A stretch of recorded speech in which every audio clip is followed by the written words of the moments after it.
జేబులు ఖాళీ అయిన తర్వాత మనిషికి అవసరాలే కాదు, బాధలు కూడా రెట్టింపవుతాయి. అపార్థం చేసుకోవడంలో పదో వంతు అర్థం చేసుకోవడానికి ప్రయత్నిస్తే ఎన్నో సమస్యలు పరిష్కారం అవుతాయి. బాధపడాల్సింది ఓటమి ఎదురైనప్పుడు కాదు, ప్రయత్నించకుండా కోల్పోయిన అవకాశాల గురించి. అనుకున్నది సాధించాలంటే స్పష్టమైన లక్ష్యంతో పాటు బలమైన కోరిక కూడా ఉండాలి. జీవితంలో అన్నీ కలిసి ఉండవు. డబ్బు ఉంటే బాంధవ్యాలు తక్కువ, బాంధవ్యాలు ఉంటే సంపదలు తక్కువ, రెండు ఉంటే ఆరోగ్యం తక్కువ, ఈ మూడు ఉంటే ఆయుష్ తక్కువ. మళ్ళీ ప్రయత్నించడానికి ఎప్పుడు భయపడద్దు. ఈసారి మొదటి నుంచి కాదు, అనుభవంతో ప్రారంభిస్తారు. విమర్శ అనేది ఎదుటివారిని నిందించేది, బాధించేదిగా ఉండకూడదు, వారిని మేల్కొల్పేదిగా ఉండాలి. కౌరవులు, పాండవులు అంతా చరిత్రలోకి వెళ్ళిపోయారు. కానీ శకుని పాచికలు ఇంకా ప్రజల చేతుల్లోనే ఉన్నాయి. ప్రతి ఒక్కరికి వాళ్ళ సొంత ఉనికి ఉంటుంది. దీపావళికి సూర్యుడంత కాంతి ఉండకపోవచ్చు, కానీ తన చుట్టూ ఉన్న చీకటిని తొలగించుకునే శక్తి ఉంటుంది. ఎవరిని తక్కువగా చూడొద్దు. పగిలిన నీటి కుండ ఎలాగైతే దాహం తీర్చలేదో, సంతోషంగా లేనప్పుడు దాన్ని మరొకరికి పంచలేరు. ఆర్థిక స్థితిగతులు మీకు ఎలా ఉన్నా ఆలోచనలు ఎప్పుడు ఉన్నతంగా ఉండి తీరాలి. జేబులు ఖాళీ అయిన తర్వాత మనిషికి అవసరాలే కాదు, బాధలు కూడా రెట్టింపవుతాయి. మాట్లాడటం కన్నా ఓపికగా వినటం కష్టం, వినటం కన్నా దాన్ని స్వీకరించడం కష్టం. అన్నీ మర్చిపోయి సాధారణంగా ఉండటం అన్నిటికన్నా కష్టం. నీ పనితనం కొందరి అభిప్రాయంతో ఆగిపోతే అది గమ్యం కాలేదు, భయం అవుతుంది. అబద్ధం నిజం పోటీ పడితే అందులో ఖచ్చితంగా అబద్ధమే గెలుస్తుంది. ఎందుకంటే అబద్ధం కనపడినంత అద్భుతంగా నిజం కనపడదు. కనపడినా ఎవరు చూడాలనుకోరు. రాసుకున్న పుస్తకంలో ఓడిపోతే మళ్ళీ చదివి గెలవచ్చు, కానీ జీవితం అనే పుస్తకంలో ఓడిపోతే గెలవటం కష్టం. ఎందుకంటే రేపు అనే ప్రతి పేజీ కొత్త పాఠమే. నువ్వు చేయబోయే ప్రయాణం ఎంత కష్టమైందని ఆలోచించకు. ఆ ప్రయాణంతో నువ్వు సాధించబోయే గొప్ప విజయాన్ని గురించి ఆలోచించు. గొప్పతనం అనేది మీరు వాడే వాహనాన్ని బట్టి కాదు, మీరు నడుచుకునే నడవడికను బట్టి వస్తుంది. మోసం చేసే వాళ్ళు చెప్పే మొదటి మాట నా మీద నమ్మకం లేదా అని. ఆ ఒక్క మాట చాలు ఎదుటి వాళ్ళని నిండా ముంచటానికి. ఓపిక కోల్పోకు. గెలుపు ఒడ్డుకు చేరే రోజు దగ్గరలోనే ఉంది. ఇప్పుడు అవమానించబడుతున్నావంటే దాని అర్థం నీ గెలుపు ఆకాశానికి తాకే రోజు దగ్గరలో ఉందని అర్థం. కోపం తాత్కాలిక ఉన్మాదం లాంటిది. జాగ్రత్తగా నియంత్రించుకోవాలి, లేదంటే అదే మిమ్మల్ని నియంత్రిస్తుంది. ఒకసారి కొండను ఎవరు అడిగారట, నువ్వు ఎలాంటి పరిస్థితుల్లో అయినా చల్లగా ప్రశాంతంగా ఉంటావు కదా, ఇది ఎలా సాధ్యం అని. అప్పుడు కొండ, నేనెప్పుడు ఒకటే గుర్తుపెట్టుకుంటాను, నేను వచ్చింది మట్టిలోంచి, వెళ్ళేది మట్టిలోనికి.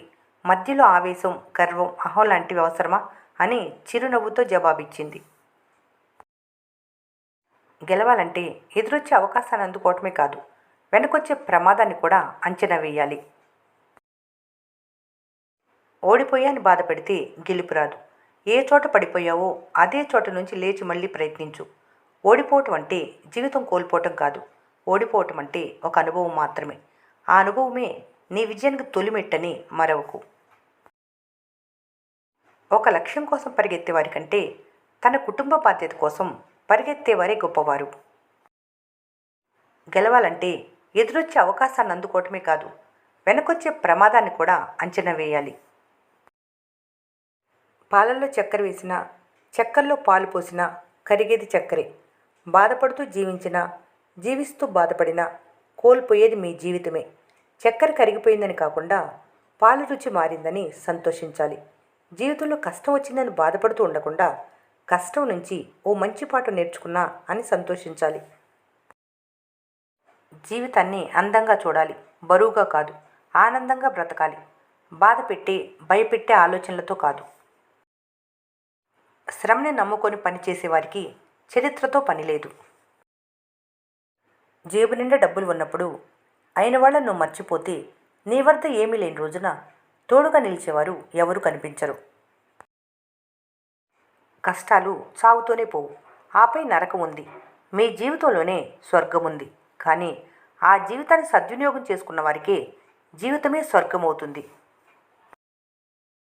పరాయి వాళ్ళు ఎప్పుడూ నీ వాళ్ళలా ఆలోచించలేరు. నీ మీద సానుభూతి చూపిస్తూ నీ ఇంటి గుట్టు తెలుసుకుని నీ కుటుంబాన్ని విడగొట్టేవాళ్ళు ఎప్పుడు నీ చుట్టూనే మంచి వాళ్ళలా ముసుగు వేసుకొని తిరుగుతుంటారు. జాగ్రత్త. బ్రతకడం నేర్చుకోవాలి. చెడిపోవటం ఎలాగో లోకం నేర్పిస్తుంది.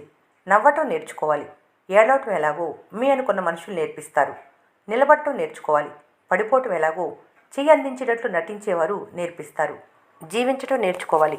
మరణం ఎవరికీ బంధువు కాదు. ఏదో ఒకరోజు ఖచ్చితంగా వస్తుంది. తేలటం నేర్చుకోవాలి.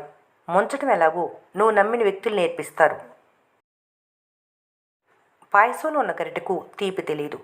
అహంకారంతో బ్రతికే మనిషికి బంధాల విలువ తెలియదు. ఈ రోజుల్లో ఆర్థికంగా బలం ఉంటేనే ఆరోగ్యం బలంగా ఉంటుంది. మనుషులు ఏది తక్కువైనా ఎలాగైనా బ్రతకవచ్చు, కానీ బాధ్యత తక్కువైతే మాత్రం తనతో పాటు తన కుటుంబం కూడా బాధపడాల్సి వస్తుంది. తుమ్మ చెట్టు ఎంత ఎత్తుకు ఎదిగినా తులసి చెట్టునే పూజిస్తారు. అలాగే చెడ్డవారు ఎంత గొప్పవారైనా గొప్ప మనసున్న మంచివారిని గౌరవిస్తారు. నాకంతా తెలుసని ఎప్పుడు అనుకోకు. నాకేమి తెలియదని కూడా ఎప్పుడు అనుకోకు. నాకు కొంత మాత్రమే తెలుసని అనుకోవాలి. అప్పుడే జీవితంలో ఏదైనా సాధిస్తావు. ఆశ మనిషిని బ్రతికిస్తుంది. ఇష్టం మనిషిని ఏదైనా చేసేలా చేస్తుంది. అవసరం మనిషికి అన్నీ నేర్పిస్తుంది. ఆశ, ఇష్టం, అవసరం ఈ మూడు లేకపోతే మనిషి జీవితానికి అర్థమే లేదు. పోటీ లేని గెలుపు, కష్టపడకుండా వచ్చే డబ్బు, నమ్మకం లేని బంధం జీవితంలో ఎప్పటికీ తృప్తినివ్వవు. సత్యం మాట్లాడితే సమస్యలు ఎదురవుతాయి, నిజమే, కానీ సత్యాన్ని వదులుకుంటే జీవితమే ఓడిపోతుంది. డబ్బు అన్ని సమస్యలను తీర్చవచ్చు, కానీ డబ్బు లేకపోవడం చాలా సమస్యలను సృష్టిస్తుంది. ఒకరు నీ పక్కన ఉంటే నీ స్థాయి పెరిగే కన్నా నువ్వు పక్కన ఉంటే వారి స్థాయి పెరిగే స్థాయికి నువ్వు రావాలి. అది విజయం అంటే. విధి నిజాయితీని అంగీకరిస్తుంది, మోసాన్ని కాదు. మీ సంకల్పం బలంగా ఉంటే దారులు కనిపిస్తాయి, లేదంటే కారణాలు కనిపిస్తాయి, కథలు వినిపిస్తాయి. ఇతరుల గెలుపును చూసి అసూయపడితే అది మీ బలహీనతగా మారుతుంది. వారి విజయం చూసి ప్రేరణ పొందితే మీ ఆత్మవిశ్వాసం రెట్టింపు అవుతుంది. నాలుక మీద ఉండే అమృతాన్ని చూసి మోసపోకు.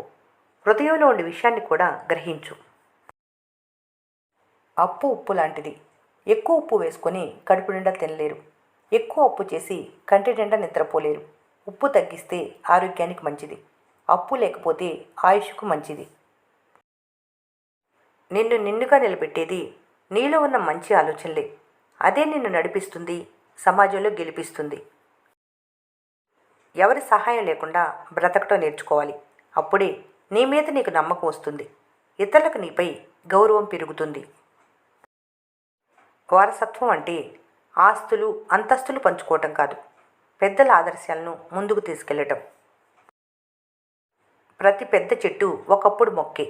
అది గుర్తుపెట్టుకొని ప్రవర్తిస్తే మీ ఆర్థిక ఎదుగుదలకు చాలా మంచిది. చెప్పే మాట కంటే చెప్పే విధానం చాలా ముఖ్యం. అదే మాట గాయంగా కూడా మారుతుంది, మధురంగా కూడా మారుతుంది.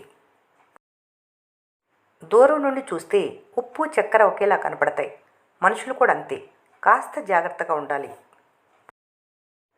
కంటిలో నలుసు తీసేసినప్పుడే ప్రపంచాన్ని చూడగలరు. మీలో ఉండే ఈర్ష్య, అసూయలు తీసేసినప్పుడే ఎదుటివారిలో మంచిని చూడగలరు. గుణం అనేది ఒకరు నేర్పితేనో చెబితేనో వచ్చేది కాదు, అది స్వతహాగా ఉండాలి. ధర్మరాజుకి, దుర్యోధనుడికి ఒక్కరే గురువు. ఈ వీడియో మీకు నచ్చినట్లయితే మన స్నేహ ఛానల్ని లైక్ చేయండి, సబ్స్క్రైబ్ చేసుకోవడం మర్చిపోకండి. Thanks for watching.